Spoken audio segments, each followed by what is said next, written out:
Right, what's up, Dragon Brew? Today I wanted to do something a little bit different. Since I already have to look at all these decks and research a bunch of stuff to try to give you the craft and don't craft videos, which, by the way, if you haven't checked those out, those went up yesterday. So go check those out before you start spending your cards and wild cards to do stuff. But I wanted to kind of shout out some other creators that had some really cool decks from the early access stuff that people may not have seen. And a lot of these look really fun. Some of them I already have some versions of that I'm working on, but I think it'd be fun to share those here. So we're going to show you 5 decks that were super fun from the early access event. Right, and I wanted to start with this first one is one of my own, actually. This one really surprised me because we had some really big games with this and did some really fun stuff. And it really was all about World War Hulk. And for anybody who's interested, I'm going to try to leave links to all of the decks in the description down below. But this one was actually very, very surprising. And I already made some changes to this list since we played it last time, going heavier on just kind of emphasizing World War Hulk. Because I believe the initial version, we only had 2 copies. And it overperformed every time we got it. Just getting a free thing that gives you a bunch of other value is super good. So went ahead and made some use of Galtas in this list because, again, if we could just get a free thing and Galta puts 2 or 3 things on the battlefield, great. We reduced the number of copies of Smuggler Surprise to just play a couple of them because they can still search for cards to put in your hand to set up a big Galta or World War Hulk turn, right?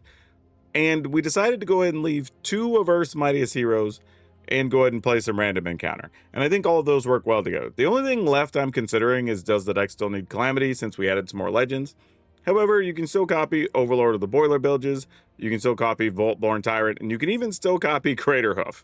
And those are all very good ways to win out of nowhere as well. So for now, I think that's how we're going to leave it, but if you want to switch stuff, I understand.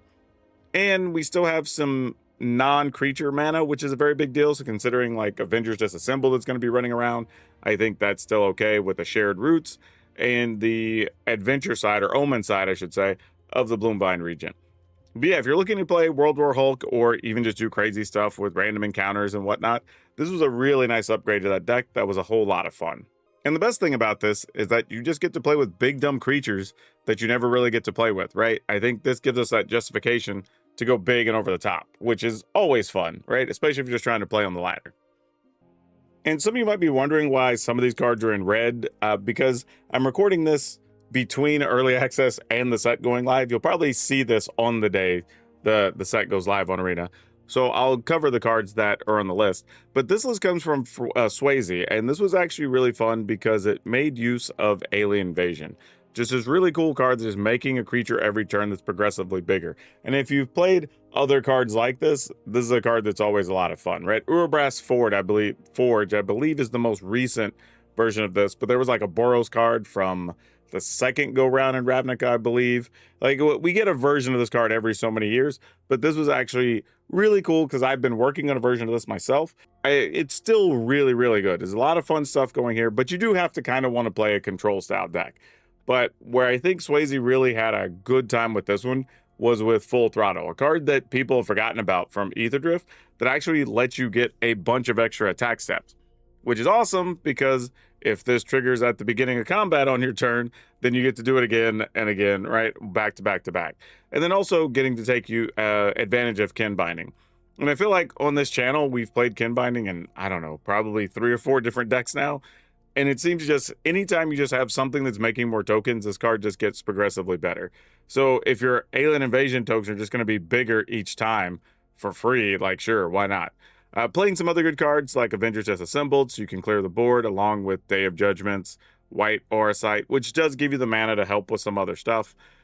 Origin of Avengers is a really interesting choice in here.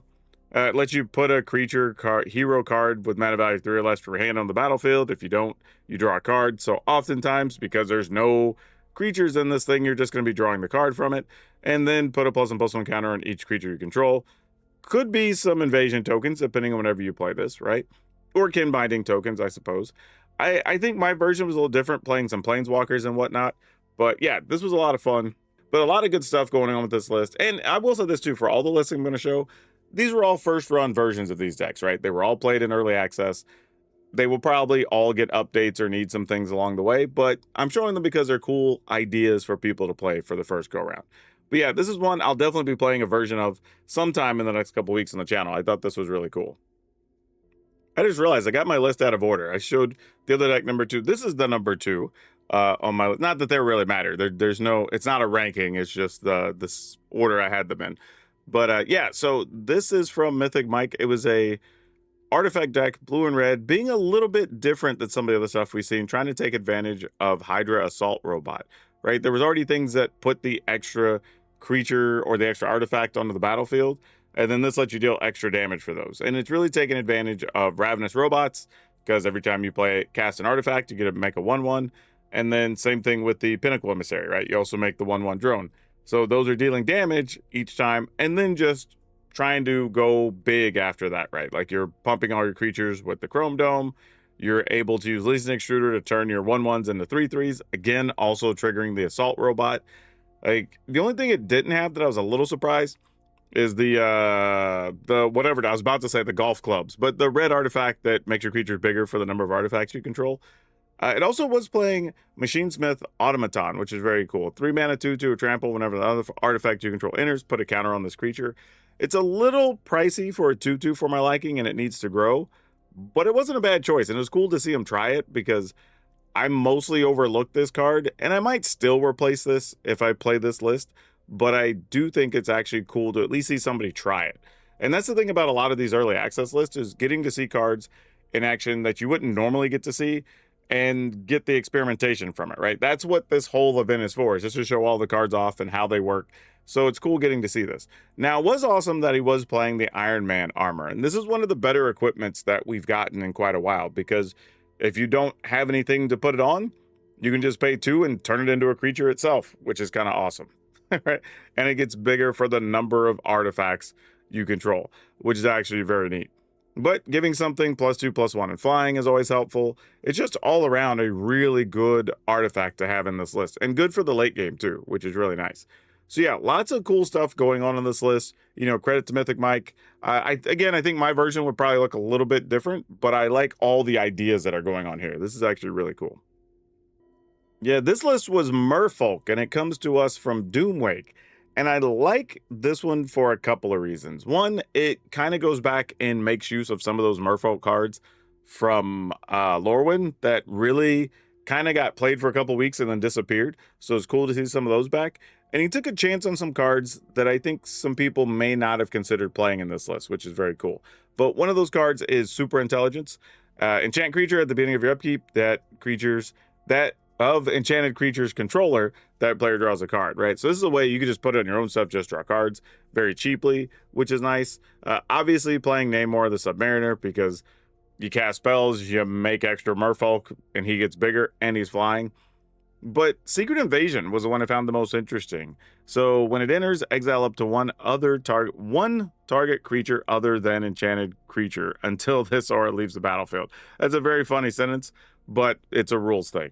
And then enchanted creature becomes a copy of that creature until this aura leaves the battlefield. So you kind of get to remove something and then turn your creature into that thing. Now, sometimes that could be a detriment because you want your stuff to be Merfolk to get all the cool synergies, but also just removing your opponent's best thing and turning a 1/1 potentially into that thing, could maybe be an Ouroboros or something, could be really cool.